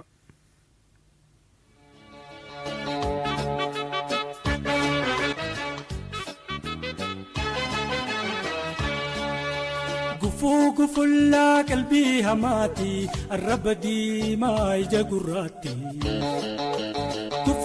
Gufulla qalbii hamaati arraba diimaa ija gurraatti. Takkasin arkin katarri bilchoo na agarsiisu aruuza keeti. Naamusi jireenyaa ati qabdu eenyummaa kee murteessa waan ta'eef har'a waa'ee naamusaan xiqqoo sitti hima. Yaa mucaa koo ani haadha maatiiti. Baay'eedha jedhee of jaju yoon baadhellee sirra gorora liqimseera. Hiriyaa keenatti mi eenyu akka taateen sitti maa waan jedhan tokko jira. Namni qofaa hin jiraatu waan ta'eef jireenyi nama waliin jiraannu waliin walitti nu fiddi. Yeroo kanatti haalli guddisa keetii, sansakaan kabajaa, haala amala keetii, ulfaatinni naamusaa jireenyaa ati qabdu gulantaa qabatamaa tokko hin qabu taanaan muka qilleensi raasu taata. Ati nama of ibsuu danda'udha. Nama waan godhuu fi hin goone qabu.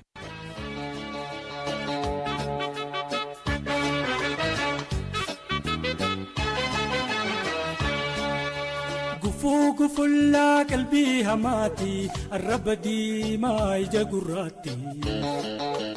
Gufulla qalbii hamaati arraba diimaa ija gurraatti. Takkasin arkin katarri bilchoo na agarsiisu aruuza keeti. Nama ofiisaa waliin mari'atee keessa isaa dhaggeeffatee socho'u ta'uu qabda. Sadarkaa jireenyaa jirtu maratti amala kan kee ta'e kan si ibsu kan namoonni naannoo kee jiraatan ittiin si ibsan qabda. Inni yookaan isheen nama akkasiiti jedhanii ejjennoo eenyummaan kee kabajamee keessatti mul'attu kan gaarii ta'e kan namoonni jaallatan kan ofittummaa fi haxxummaarraa bilisa ta'e kan namoonnis keessatti sin miine atis namoota otoo hin miidhin uumaa kee waliinis utuu wal sinnabsiisin ittiin jiraattu eenyummaa tokko horachuutu sirra jira. Eenyu abaluun kun namoonni yoo jedhan kan ittiin deebii gahaa argatan eenyummaa qabaadhu. Kuni naamusa jireenyaati. Abboota kee hawaasa keessa jiraatturraa kan dhaalte ta'uu mala. Eenyummaa haala kamiin hin raafamne.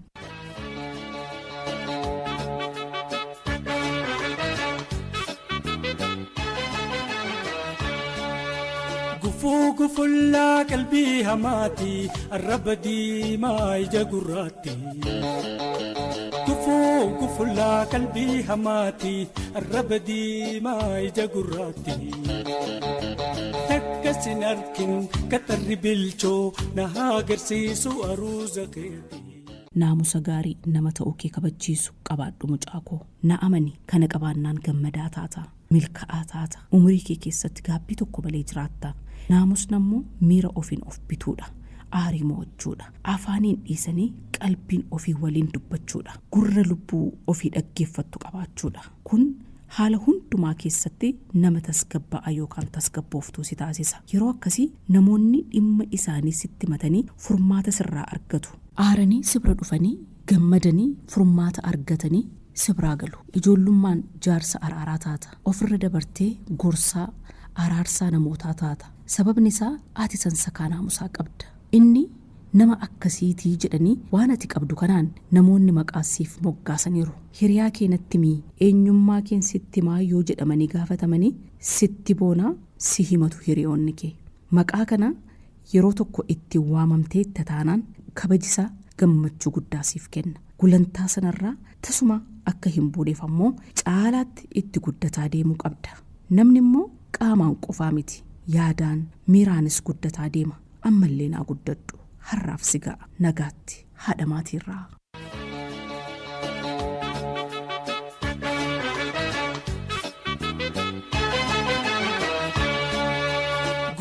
Gufullaa qalbii hamaati arraba diimaa ija gurraatti.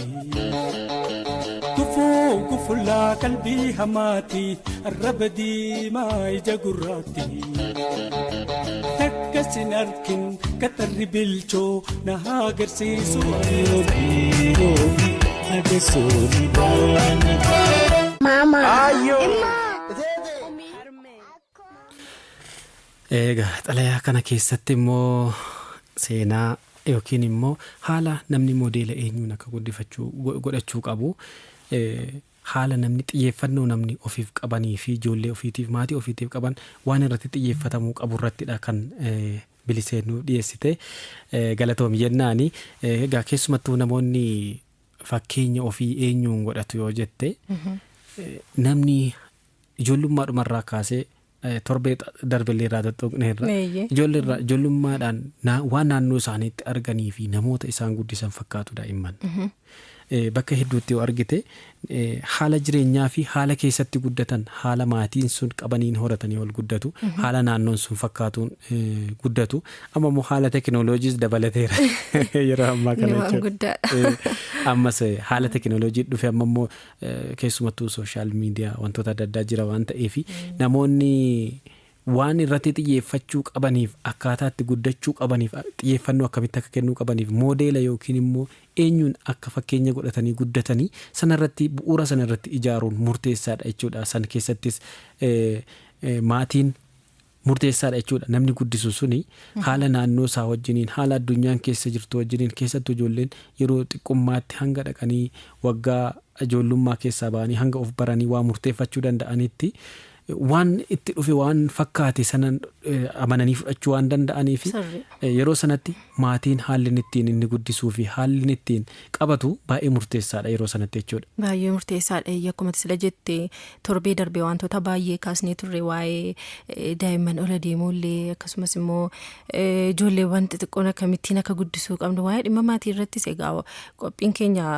haadha maatii ta'uu isaarraanuu yeroo waa'ee haadha maatii kaasnu waa'ee maatii guutummaatu ka'a waan waanta ta'eef egaa ammas immoo walaloo yookaan xalayaa amma dhaggeeffannee kaan irraatii dhimma naamusaa wajjin wal qabatu yookaas akkamitti namoonni hiriyaa isaanii filachuu akka qabanii hiriyaa keenyatti eenyummaa keensitti maa irra deddeebitee jette isa kana hiriyaa akkamitti filachuu akka qabanii yookaan namoota guyyaadhaa gara guyyaatti naannoo isaaniitti argamanii wajjin yeroo jiraatanii haala kamiin jiraachuu qabu yookaan immoo maal irraa fudhatanii maal irraa baratanii maal immoo balfanii darbuu qabu isa jedhu nama hundumaa amala badaa waan qabuuf miti kan irraa fagaattee deemtu carraa ittiin nama sana jijjiirtullee uumuu danda'utu sirra jiraata waanta ta'eef amala namoota sanarraa maal fudhattaa maal immoo balftee bira darbita yookaan immoo kunnaan ta'u no jettee maal irra darbita isa jedhu irratti baay'inaan akka irratti yaadaniin barbaada. Maatii akkuma tamma kaastee maatii keessattidha ijoolleen umrii gadiitti wantoota argaa guddatanii gaafa guddatan godhu sababiin isaa mataan isaanii yeroo sana qulqulluudha sammuun isaanii wantootaan hin faalamne waan ta'eef wanta argan salphaatti fudhachuudhaaf mataan isaanii qophiidha waraqaa adiidhas jedhama miti sanaaf ga'een maatii iddoo kanatti baay'ee ga'ee guddaa ogummaadhaan guddisuu barbaada ijoollee yoo maatii keessatti jaalalli hin jiru ta'e akkuma torbee darbees kaasaa turre yoo maatii keessatti waliigalteen hin jiru ta'e torbee darbee dhimma butiitii wal qabatee jaalalli hin jiru taanaan ijoollee irratti illee dhiibbaa uumuu danda'a isa jedhuun qabnee wantoota baay'ee gatii kaasnee fi maatii keessatti jaalalli maatii keessatti naamusi hin jiru taanaan akkuma barbaadan walitti haasa'uu yookaan akkuma barbaadan ijoollee duratti wantoota hin barbaachisne dubbatu taanaanii gocha isaaniirraa dubbii isaaniirraa wanta hundumaa isaaniirraa ijoolleen isaanii fudhataa iddoo deemanii fi of eeggannoon maatii keessatti illee baay'ee murteessaadha jechuudha. Amma hiriyaan akkuma maatii amma waan naannoo sanatti namni dhalatee daa'imni dhalatee fi hanga dhaqanii umrii waa murteeffatu yaada naanneffachuu gahanitti waan naannoo isaanii jiru fakkaatan akkuma jennu hiriyaanis akkasuma jechuudha. Fakkeenyaaf bakka oolmaas haa ta'u bakka mana barumsaas haa ta'u bakka adda addaatti hiriyaadhuma wajjin oolu fakkaata jechuudha daa'imni. Manneen amma keessumattuu guddaa mana barumsaatii fi akkasumas iddoo oolmaa maatii bira sa'aatii muraasa dabarsu ijoollee. Kanaaf ijoollee isaanii iddoo isaan oolanii fi iddoo hiriyoonni isaan ittiin wal arguu qaban murteessaadha jechuudha. Hiriyaan si balleessas si tolchas yookiin immoo karaa si agarsiisas. Namni nama hiriyaa amala hin taane faana oole akkuma sana horachaa deema. Kanaaf miti mammaaksa horii narree keessa oolu. Akkas jedhama. Kanaaf sanii fi waanuma bira oolu waan itti fakkaatu waan guyyaa guyyaan shaakalaa oolu fakkaata waan ta'eef dhaloonni amma kanaaf bar teekinooloojiidhaan butame kan inni fakkeenyaaf yeroo mana barumsaa keessatti daree keessa fa'aa ta'anii tiiktookii yeroo hojjetan argita waan ta'eef daa'imman ijoolleen akkuma ol ka'aniin moobaayilii bitanii itti kennanii waan adda addaa amma fakkeenyaaf ijoollee waan irraa barnoota ofii irraa baratanii waan teekinooloojii waan odeeffannoo irraa argatan kennuufiin gaariidha garuu sagantaadha yoo hin taane guutuma gadhiisii goota taanaan ijoolleen moobaayila sana qabatanii moobaayilli sun waan hedduudhaaf isaan saaxilee yerootti fayyadama isaanii sirriitti in ilaalan taanaan yookaas immoo akkuma argan yeroo isaanii dheeraa sana irratti balleessu taanaan even amma yoo hubattee ilaalteetta ta'e viidiyoowwan dhedheeraallee namoonni ilaaluudhaaf nuffii isa dhumaarra ga'aniiru wanta gaggabaabaa kana waan dafee si baarsee daftee immoo dabarsitu yoo ta'e scroll gooturraa kan hafee wanta dheeraa fa'a yerootti dubbisni hafaa jiru yerootti wantoota dheeraa viidiyoo dheeraa ilaaluun dadhabamaa dhufedha amma yeroo kana dhimma teekinooloojii kanarraa wal qabatee jechuudha. Keessumattuu mana barumsaatti namni amma waa dubbisuun keessuma nuffii miira nuffii dafanii bira darbuutu mul'ata waan ta'eef sun maalirraa dhufa haala teekinooloojii fi ammayyummaa waa yeroon amma fedhii dhufe faana butamanii darbuudhaan fakkeenyaaf amma warri waan akkasii ajandaa sitti kennees agarsi warri haala ittiin ofii waan ittiin haala ittiin hoogganan haala itti fayyadaman qabu. Amma fakkeenyaaf tiiktookii yoo fudhatte Ameerikaa keessatti cufamee ture yeroo cufamee ture deebi'ee immoo banameera garuu sunillee dhimma kalaqaatiinis haa ta'u dhimma haala bu'aasaatiifis ta'uu danda'a garuu dhaloonni wantoota teknooloojiidhaan dhufan wanta haala yerootiin dhufan waan amma jireenyi ittiin nama butee darbu isa ilaaluun of eeggannoo gochuun barbaachisaadha. Akkuma ammatti kaaste barreeffama dheeraa dubbisuun kitaabota dubbisuun amma aadaan dubbisuu hin jiru jechuu dandeessa. Amma hafeera jechuu dandeessa. Waan nama argatan waanuma gaggabaabdu waan hojii manas haa taatu waan taate asumatti hojjetaniif kanaaf darbani. Kanaaf ijoollee osoo moobaayila hin qabatiin hanga sadarkaa yuunivarsiitii kan beeknu akkuma jirutti ta'e kanneen immoo moobaayiliidhaanis butamanii karaa adda addaatti badanii karaarraa badanii hiriyoonni karaarraa balleessan akkuma amma xalayaan amma agarsiisu. Hiriyaan gaariin jireenya keetiif murteessaadha. Nama filattee yoo ati modeela godhattee modeela sanaan yoo deemte keessumaayyuu nama si ol nama gaarummaa si ol qabu nama haala gaarii si olii qabu yoo isatti dhiyaataa deemte malee isa kaanii yoo ta'e xiqqoo akkuma ati deemtutti akkuma madaala kan keetiin akkasumatti gassi buusaa deema nama bira ooltu fakkaata waan ta'eef sanarratti odeeffannoo qabaachuun fi haala ittiin ooltuuf haala ittiin bultu murteessuun baay'ee barbaachisaadha. Kanaaf egaa waa'ee durattis waa'ee guddifachaa xiqqoo kaasnee turre Roomaan sirna gadaa Oromoo keessatti akka jiru durumarraa kaasee jechuudha. Haalli guddifannaa daa'imman guddifachuun nama daa'ima hin qabne yookiin immoo bifa lamaan jira jechuudha guddifachaanii. Nama daa'ima hin qabne dubartii akkuma amma kaasne kana yookiin bifa masheenummaatiin yookiin immoo bifa sababa adda addaatiin namoonni daa'ima dhabuu danda'a yookiin daanii jalaa deebi'ee fayyadu miti. Sababoota akkasiitiin dubartoonni daa'ima dhabuu danda'u. Sababa sanaatiin guddifachaadhaan namarraa nama daa'ima qaburraa guddifachaadhaan yeroo fudhatan mirga guutuun kennamee fi mirga daa'imni abbummaadhaan qabdu tokko fakkeenyaaf mirga ati ofii keetii daa'ima godhattee argachuu qabu. Hunda kennanii fi akkasitti kan guddisantu jira. Lammaffaa immoo guddifachaa gosti inni lammaffaa immoo namni fakkeenyaaf yoo daa'imni tokko maatii harka qalleessa keessa jiraate maatii warra waa qabu bira dhaqaa. Qabeenya qabu yoo ta'e lafa qabu yoo ta'e achi dhaqee harma hoosisaa jedhamanni kun immoo jechuudha. Harma na hoosisaa na guddifadhaa jedhee dhaqee ulee hirkisee kadhata. Isa booda si fudhannee jedhanii fudhatu. Isa booda lafa inni qotatus haala ittiin jiraatus mirkaneessanii fi mirga inni qabaachuu qabu achumatti eeganii fi akkasitti kan guddisantu jira jechuudha. Haala ittiin namni daa'immaniif yookiin immoo dhalootaaf bakka inni qabu sirni gadaa. Guddifachaan amma akka biyya kanaattis amma heera Itoophiyaa keessattis galee beekamtii argates sadarkaa addunyaatti beekamtii argateera.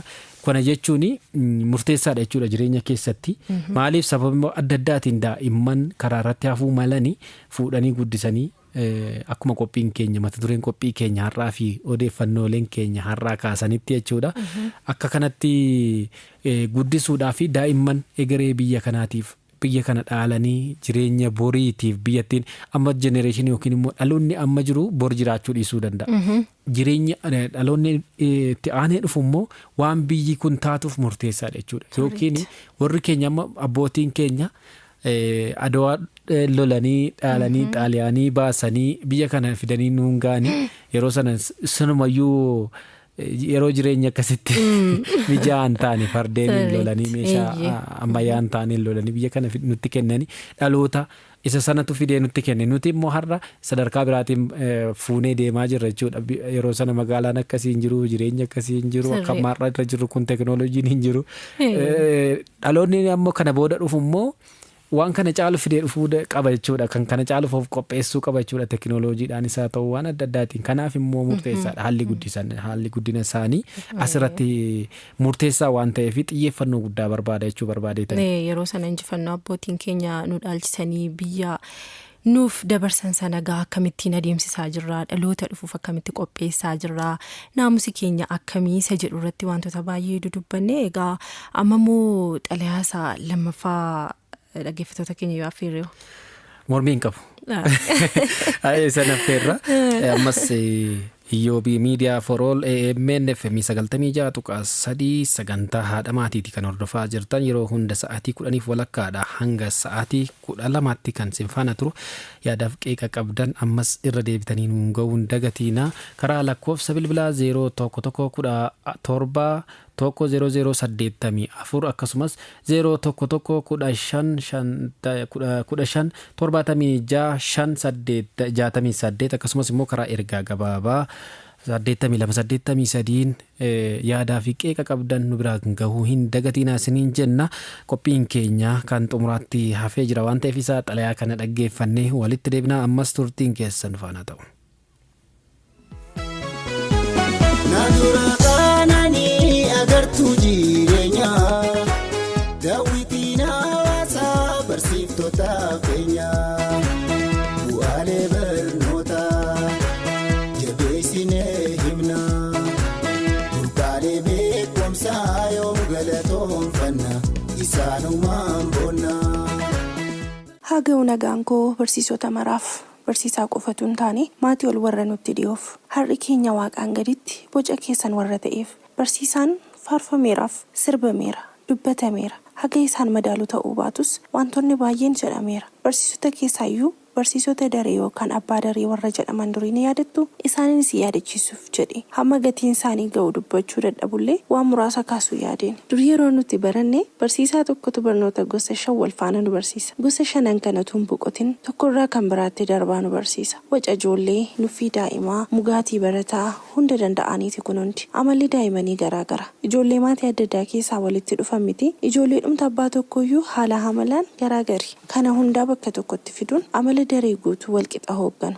Waan nama dhibu ganama akka galaniin eenyu akka hafiif eenyu akka dareetti argame sirriitti beeku. Wal baruu qofa miti. Maatii caala haala ijoollee hubatu. Maqaa waamanii jiraachuu keenya arganuuf galmeessanii booda gara barnoota keenya isa jalqabaatti nu dabarsu.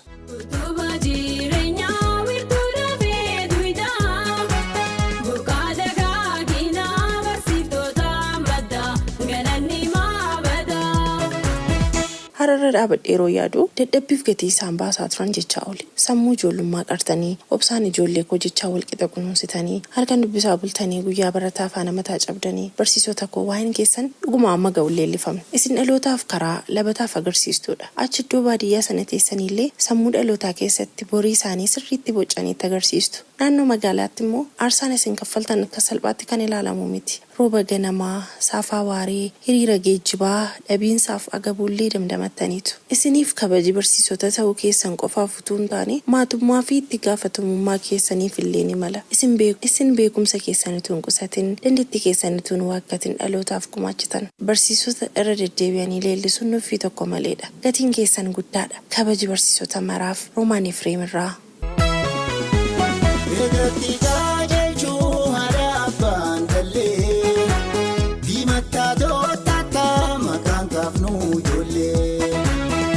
Barsiisaa jennee isaanii ergina ijoollee nurraa tuman jennee maqoo manna ayyaarraa eegganna.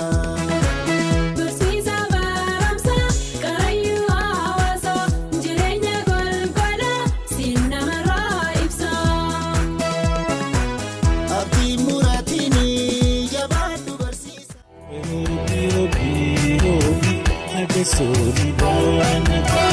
Mama. Ayo. Emma. Tete. Harme. Akko. Mama. Harme. Ayo.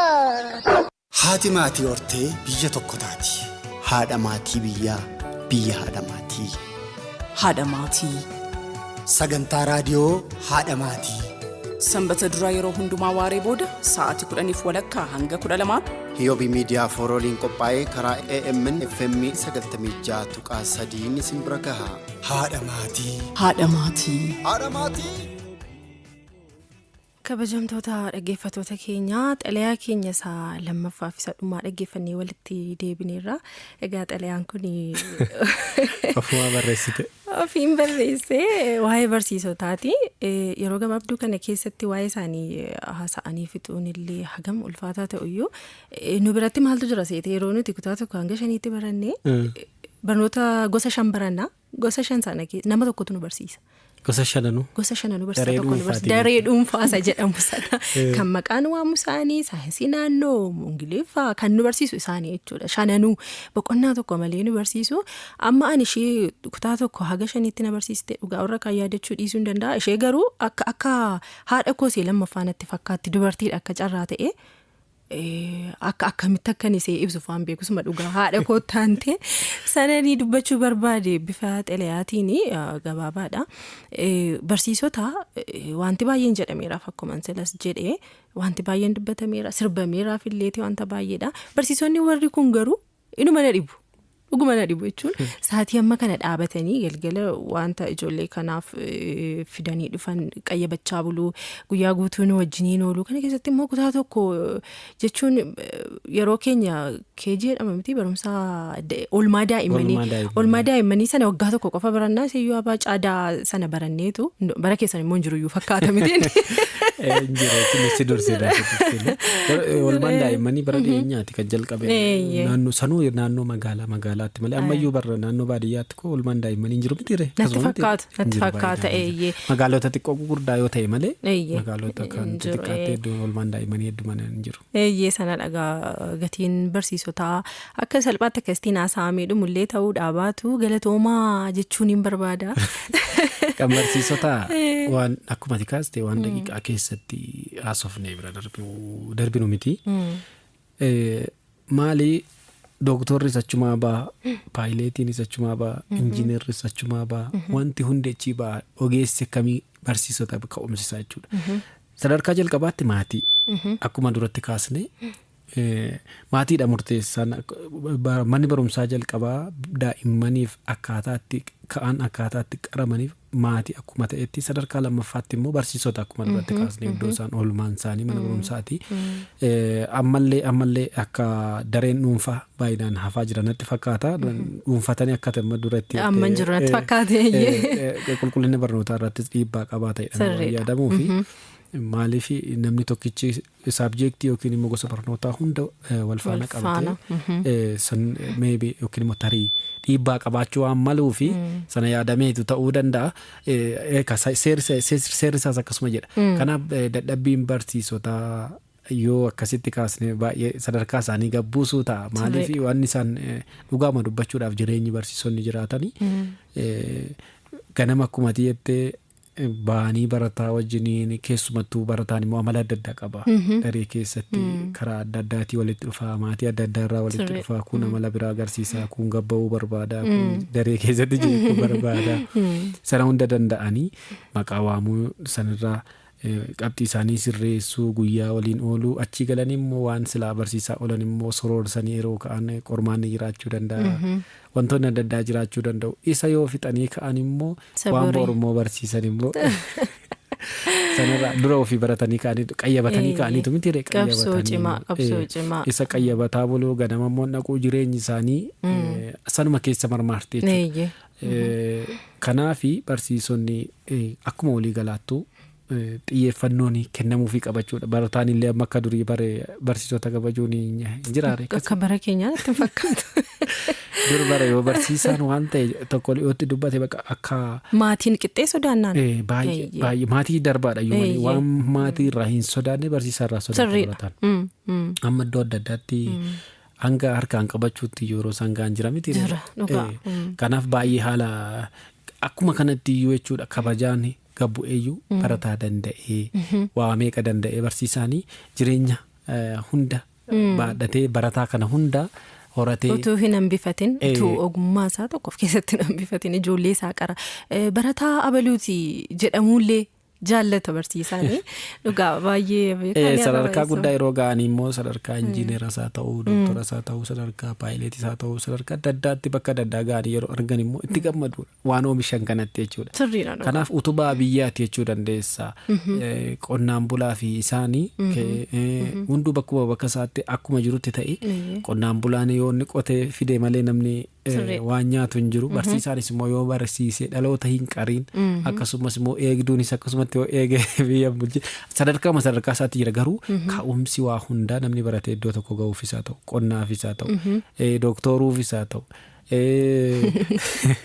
qilleensa injineeruufis haa ta'u paayileetuufis haa ta'u warra xiyyaara oofanis haa ta'u balaliisaas haa ta'u ka'umsa waa hundaatiif waan ta'eef isaan kunuunfachuun galata isaanii galchuun walleedhaanis akkuma xiyyattee karaa adda addaatiin galanni isaanii karaa adda addaatiinis ibsameera waan ta'eef akkuma jirutti galanni isaaniif haa ta'u jenna barsiisonni yoomuu kabajaatu isaaniif mala kabajatu malaa fi ammoo barattoonni akkuma dura kaasne kabajaas kennuufii qabu barattoonnis maaddii yookiin immoo gabatee irraa nyaatanidha. Bakka irraa nyaatan bakka jireenya isaanii boriitiif murteessaadha waan ta'eef kabajaanis malaaf jechuudha. Sanaaf akkasitti waa'ee barsiisotaa yoo kaasne waa hedduudha waan ta'eef madda ka'umsaa bakka ka'umsaati. Atis xalayaa kan kee keessatti waan baay'ee waan gaarii bakkuma yaadatamuu qabu du yaadachiiste. Xalayaa kana garuu xalayaa osoo haala ammayyaa kanaan akkasitti miidiyaadhaan waliin hin haasa'in jalqaba.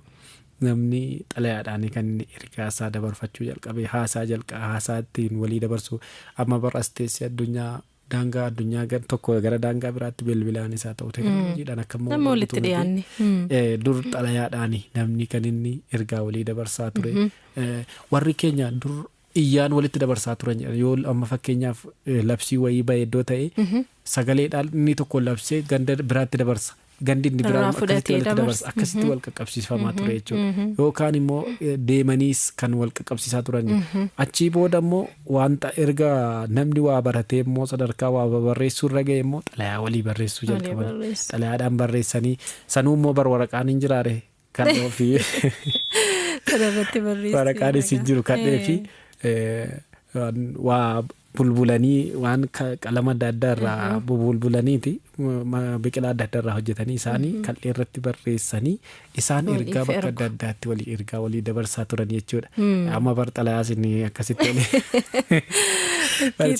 egaa bara dhaloota Kiristoos dura bara 500 keessatti mootii Atoosaa jedhamtu biyya Pershiyaati kan xalayaa kana barreessuu shirraati kan jalqabe kan jedhu seenaani sabooda dhagaa biyyoota adda addaa keessatti namoonni yaada qaban karaa adda addaatiin keessumattuu biyya Indiyaa Masrii yookiin immoo Ijiipti keessatti Sumeer Room keessatti Giriik keessatti Chaayinaa keessatti akkasumattiin yeroodhaa gara yerootti guddachaa sadarkaa ammarra geenya amma as geenya kun teekistii naa ergetu ergaa gabaabaa jennuuti teekistii jedhama amma teekistii waanuma gabaabaa moobaayiliin akka walii ergamu osoo hin taane seenaan keessa darbee as ga'e guddaadha waan ta'eef xalayaa barreessuun kun amma immoo barsiisotaaf xalayaan kan kee akka bira geessuu fi ergaan keenyas akka bira geessu abdii qabna.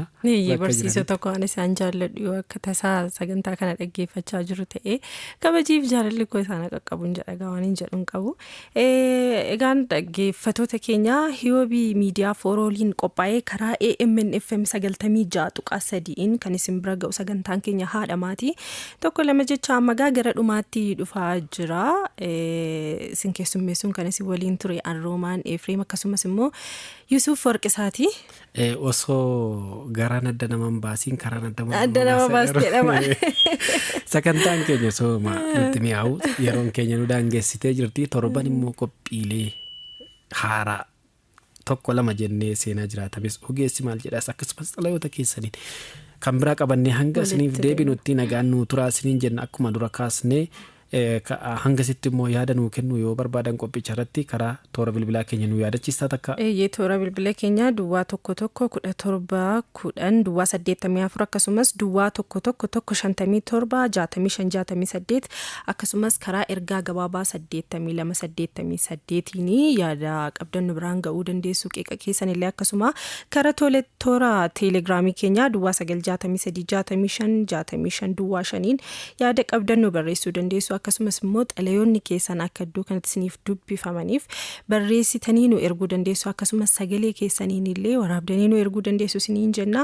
Hiyoobii miidiyaa karaa toora yuutuubii keenya sabskiraayibii gochuudhaan sagantoota keenya akka hordoftan kabaja guddaadhaan isin affeerra. Yeroo gaarii qabaanneerra dheena abdadhaa Roomaan Efreemiif Yuusuf Warqiisaa qophicha keessummeessuudhaan yookiin immoo isin keessummeessuun isin faana turre sagantaan keenya kanarraa kanumaan goolabamuuf deemaa wallee tokko isin affeerree nagaatti isiniin jenna torban nagaa isiniif haa ta'u horaa bulaa deebanaa. Haadha maatii biyyaa biyya haadha.